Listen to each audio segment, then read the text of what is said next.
Hello guys, આજે આપણે જો પાપડ ચાટ બનાવવાના છે. એના માટે આપણે અડદના પાપડ લઈ લીધા છે. એને જો આમાં લોઢીમાં આપણે શેકી લેશું. પહેલાં આપણે બધા જ પાપડ શેકી લઈએ. જો આવી રીતે આપણે સરસ મજાના બધા જ પાપડને શેકી લેશું.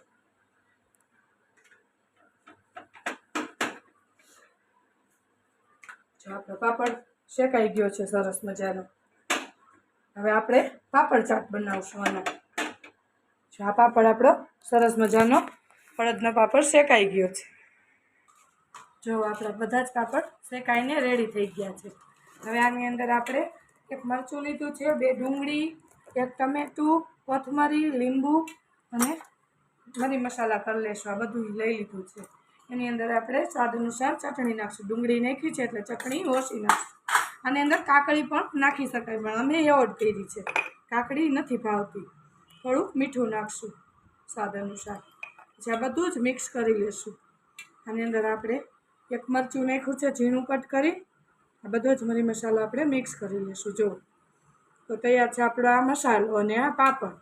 હવે આની અંદર આપણે પાપડની અંદર સોસ પણ નાખી શકીએ. આવી રીતે આપણે બધા જ પાપડને આવી રીતે આપણે તૈયાર કરી લઈશું. આપણો પાપડ ચાટ રેડી થઈ ગયો છે. તો જો ગેસ આવી રીતે આપણો પાપડ ચાટ સરસ મજાનો રેડી કર્યો છે. અને આપણે ક્રિસ્પી પણ ખાઈ શકીએ અને સિમ્પલ રીતે પણ ખાઈ શકીએ. જો એકદમ ટેસ્ટી એવો લાગે છે આ પાપડ ચાટ. આની અંદર આપણે આલુ સેવ અને ચણા બાફેલા પણ નાખી શકીએ. ક્યુકમ્બર, કાકડી પણ નાખી શકીએ. એ પણ સરસ લાગે છે.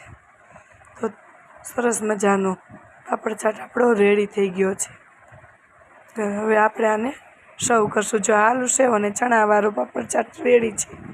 તો બાય બાય, જય શ્રી કૃષ્ણ.